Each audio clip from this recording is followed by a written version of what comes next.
Ginoo manaa kaninyo. Manausab kanimo. Kinutlo gikan sa Ebanghelyo sumala ni San Lucas. Himayaw ikaw, O Ginoo. Usa niya na kaadlawng igpapahulay, niadto si Jesus sa balay so sa inilang Pariseo aron mukaon. Ug ang mga tao naniid pag-ayo kaniya. Namatikdan si Jesus nga dihay pipila sa mga bisita nga nagpili sa labing pinasinugngang dapit sa kanaanan. Usa iyang gisulti kining sambingaya ngadto kanilang tanan.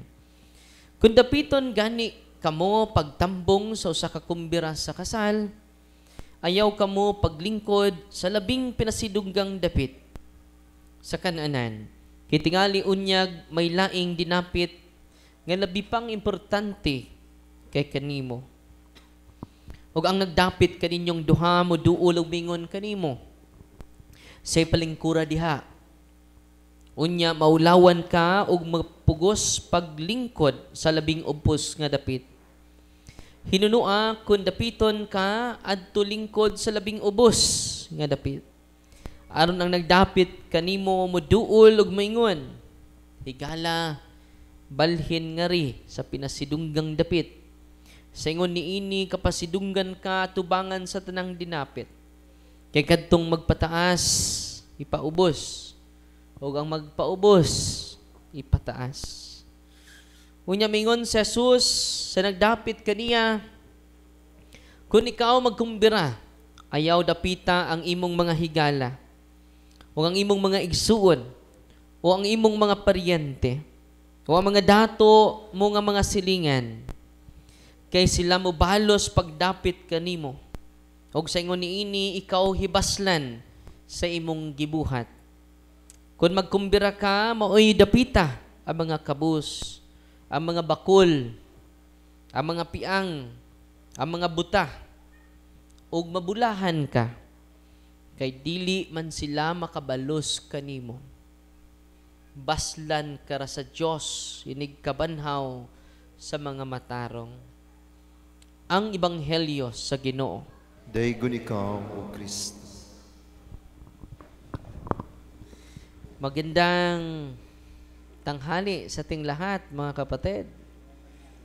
So, ang ganda ng Ebanghelyo natin ngayon. Marami tayong matutunan, lalong-lalo na sa pagpakumbaba, humility. Sabi ni Saint Therese de Avila, humility is walking in truth. Nandito sa Ebanghelyo natin, ang magpababa sa sarili, ipataas. At ang magpataas sa sarili, ipababa.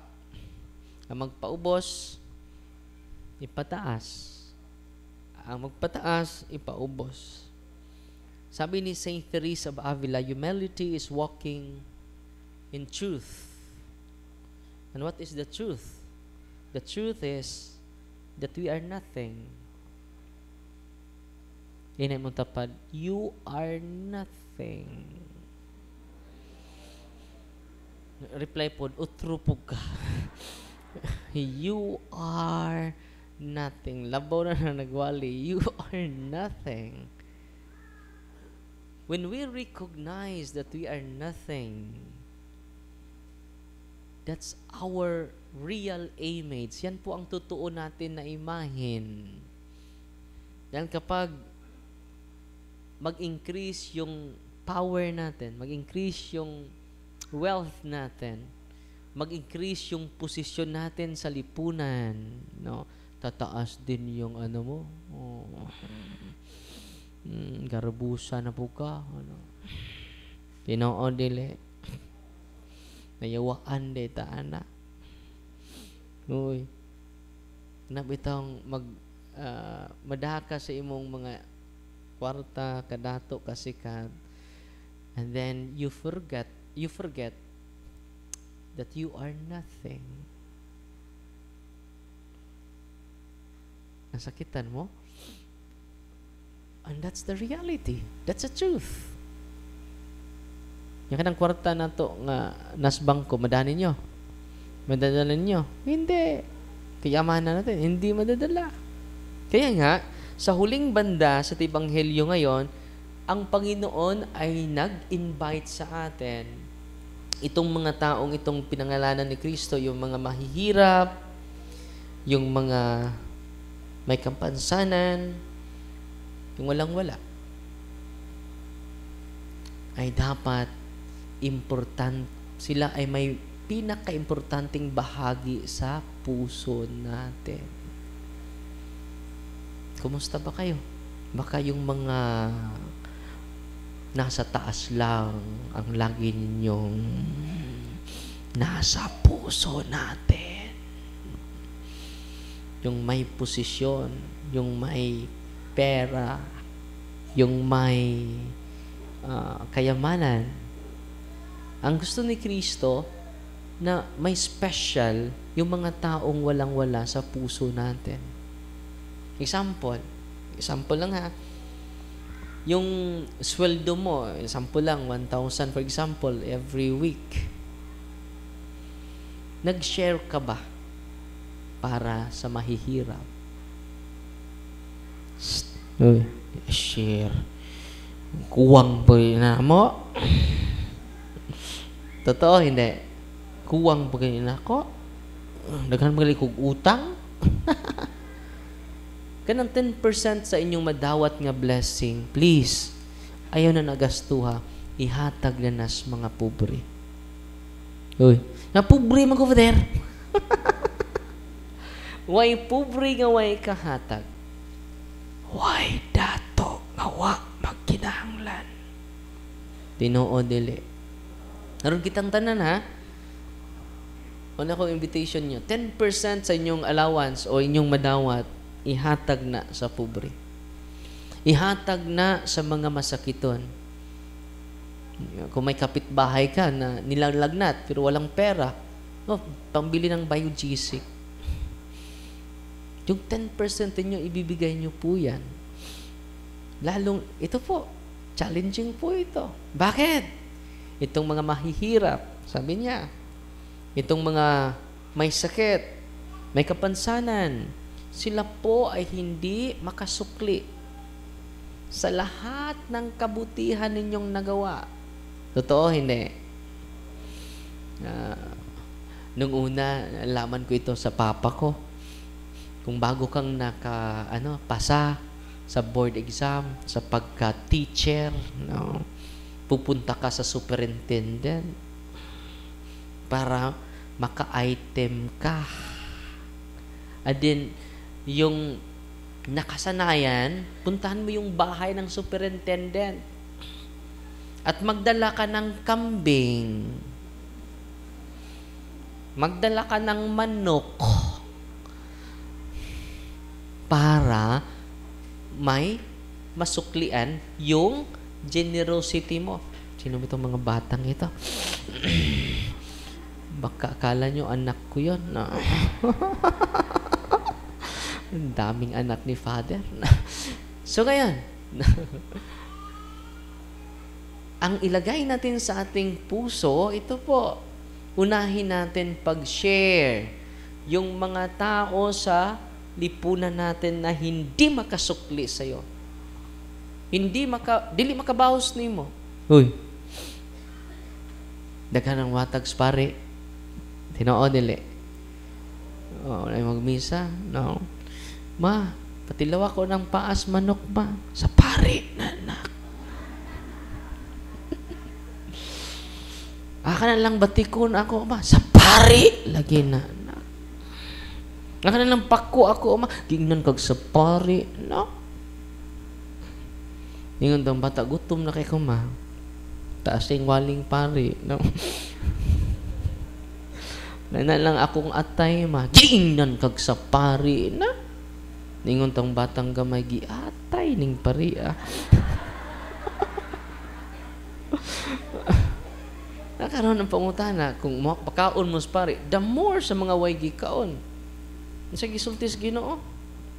Ingon siya, pakanaan ninyo ang mga kabus, mga bakul, ang mga piang, mga buta, ug mabulahan kamo. Mabulahan kamo, kay dili man sila makapalos kanimo. Oy, ready na mo? Pila to ito yata is mga pobre? Okay ra mo na? Oy. Okay. Suwayan na to, ha? Suwayan na to. Kanang naman mo diri no, 8% lang ihatag sa pobre. Yang 2% father diri sa ato ang project. Uy. Usar ko kadlublak. Sunod magtukod ta diha chamber sa mga exorcist na dapit diha. Ati butang ati post diri. Usara kadlublak. Ayaw duha. Pila to ihatag ninyo sa ministry? 2. Di na para ako ha. It is for the Diocese of Tagbilaran. Ready na mo? Pila to sa mga pobre? 8%. Ang 2%, aray sa itong project. Human 3 months naman na human na itong project. Magbutang tag bulletin board. Sunod adlaw. Kaya aron makita ninyo dito, uy, to arang akong usang halublak ay. Na-record yun. Sa gulan po ninyo 1/4 nga simento, okay kayo. Mahuman na nato diha. Amen? Ayaw duha, usara. Ang 2% ay 2%. Ug para na sa ongoing na to nga project. Honestly, doon na pa tayo bayronon sa material 1.3 million. Pero ay mo kagoon. Kaya muhatag naman mo 2%.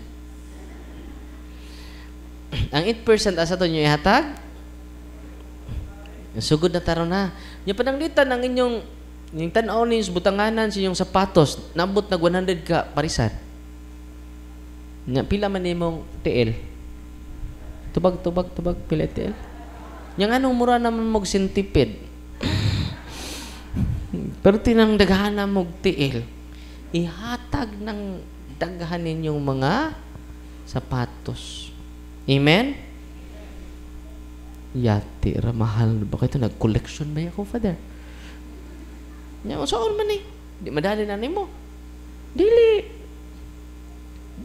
John. Unang kaibaho mo sa salmo karon, sa may mga salmo ron, ningon ang Ginoo. Ang Diyos, o Diyos, imong kaayo, imong gibuhatag puloy-anan ang mga kabos. Yan aday, Ginoo naman day. Ang himog balay mga kabos. Nganuman. Wa ta muhatag og 10% para sa pobre. Uy.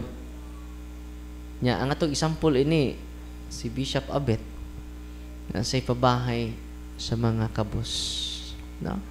So daghanang nitabang ni hatag, no? Pinaagi day nato mo pundar ang Ginoo mga balay sa mga kabos, no? Ang magpaubos ipataas, ang magpataas makaimpas. Unsa to?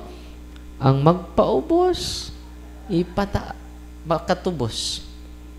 Ang magpaubos makatubos. Ang magpataas makaimpas. Astilang tikia. Munang ang santos karon si Saint Antoninos. Natangin ninyo niya kaya ako ning i-share ang iyang story sa kamartir. Na siya gisulti diri about humility. Ningon siya about ilang ko magkatikay sa kay murag taas-taas akong wali. Ningon siya, the earth does not boast of the seeds it hides. Mali ko na ko, the earth does not boast of the seeds it hides. Di ba kanang magtanom ta? Ang yuta ko nung imong gitamnan, iyang gitaguan ang seed, ang liso, ang binhi.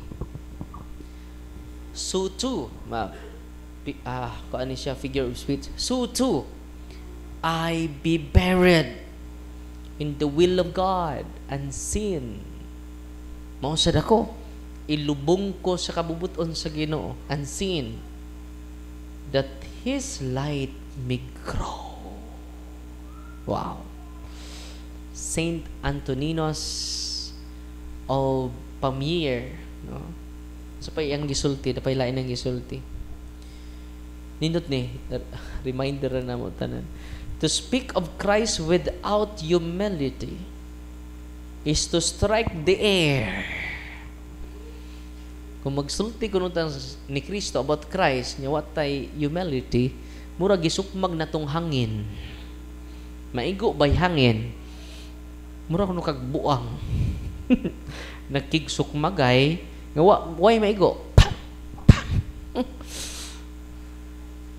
But to leave Him in humility is to pierce hearts. Pero kung magpuyo, tang mapaubsanon. May background. Ang atong inununan gitangag sa iring, no? Si Buknoy siro to. Si Soy. Pagpuyo mo da, Soy. No? But to leave Him in humility is to pierce hearts. Kung magpuyo ta nga mapaubsanan, no? Makadut kini sa kasing-kasing nga batuon. Amen. Wow. But don't forget that we are nothing. Na makakuha na tag something, hambog naman ta. Sa una wa patay kural. Karon, di na takita sa to silingan. Ting atong kural nilapas sa atop. Saan ka naghimo kag bilangguan? Imong gibilanggo imong kaugalingon? Nga tungod sa imong kadato, wala kay salig sa imong mga silingan. Wala na hire na kag security guard. Unya kay wala po kay salig sa imong security guard, ni hire na po kag bodyguard. Hasta imong shampoo guard. Hasta imong sabon safeguard. Hasti lang tikiya. We are nothing. When we acknowledge that we are nothing, it is living in truth. Amen?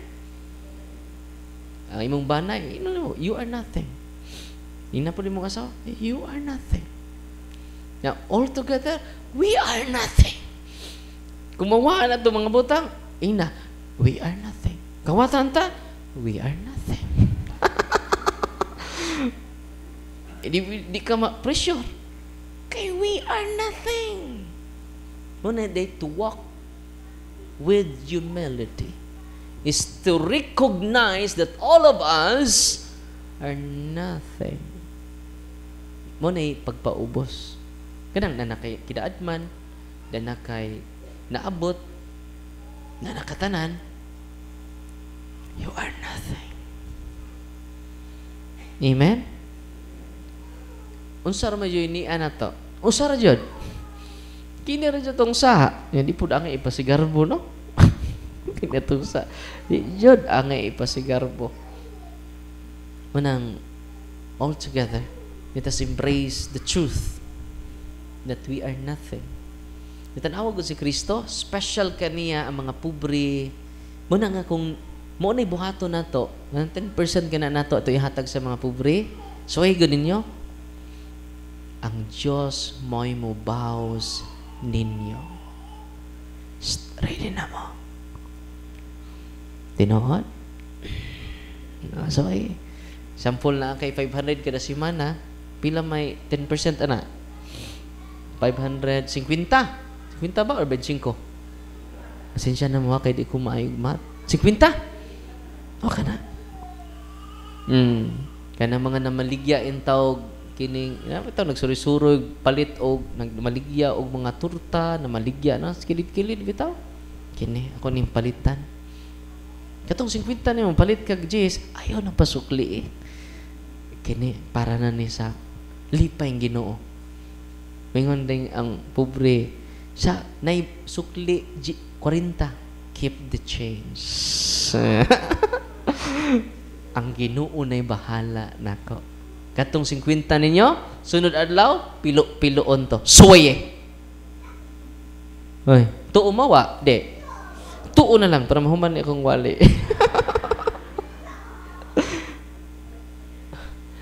katapusan. Ang pagpaubos makatubos, ang pagpataas makaimpas. Day bright. Bright. Ba, nakadungog na ba mo sa swali nako na nasulti na nako. Kina brightan. Unya naman siya classmate ka, perting bugo ah. Inig tudlos maestra, ha? Tudlos maestra, ako? Luoy tang kayo. Ikaminusan. Yang itong bright, walking library. Walking encyclopedia. Walking dictionary. Kinabrightan. Nag-una sa diskusyon. Mingon na siya ka. Nahibaw na ko na, ma'am. Na nasa kong pahak, ma'am. Nyambugiro mo kayo siya. Kay bright lagi siya. Iyang ikaminusan ang bugo. Yang inan, bugo man ka, kontesta. Ang di makatubag sa itong pangutana, dunay multa. Yung pambugo. Unsa man po'y multa? Ikaw, bugo man ka, 10 pesos sa imong multa. Nya ikaw kay bright man, 1,000 pesos. Imposible ka, di ko katubag na imong pangutana. Tanang pangutana nimo na nasa kong pahak. Nambugiro lagi. Ako lay una, kay bright man ko.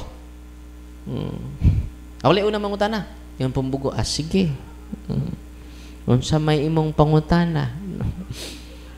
Ningon po ang bright, pila man ka isla ang Pilipinas? Ingon pong bugo, wako kay bahaw? Unsa man, low tide, high tide? Bisag low tide, wapo siya kay bahaw. Kung high tide, wapo siya kay bahaw.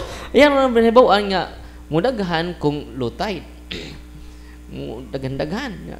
May inusan kung mag-high tide. Mara yung nabawaan. Pero masakit ba o dyan? Perting katawa sa bright. Kasapi ko ni mong bugu ka. 10 pesos. 10 pesos. Hantang na yung bugog 10 pesos. O dahil 10 pesos. O, kasapi ko ni mong bugu ka. Nga ikaw na po. Yung sa may pangutana ni mo. Akong pangutana? Maguna-una sa ako. May bugo lagi. Pitok-pitok itong mata sa bugo. Sabay ko yung pangutana niya.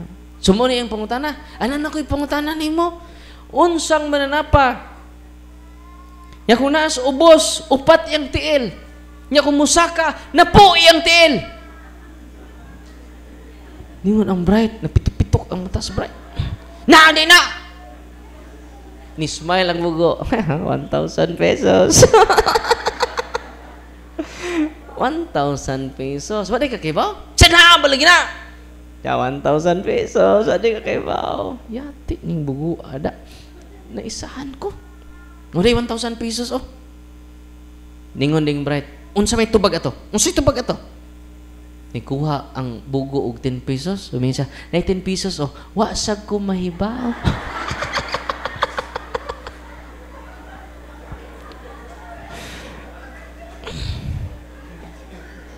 Kinsa alkanse? Ang hambugiro. Ang pagpaubos, makatubos. Ang pagpataas, makaimpas. Amen? Ang magpaubos, ipataas. Ang magpataas, ipaubos. Manabalikon ako ang ingon ni Saint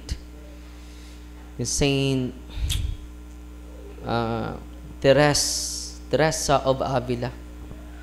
Humility is walking in truth, and that truth is to recognize that we are nothing and that God is everything. Ano sa to? And God is everything. Wala nga, bahalang na ang tanan. Ang importante, uban nato ang Ginoo. Amen? Palihog banindog, apil lang nangatuog. Kawan ninyo, no? Dungan kita sa pag-ingon, nagatuo kami.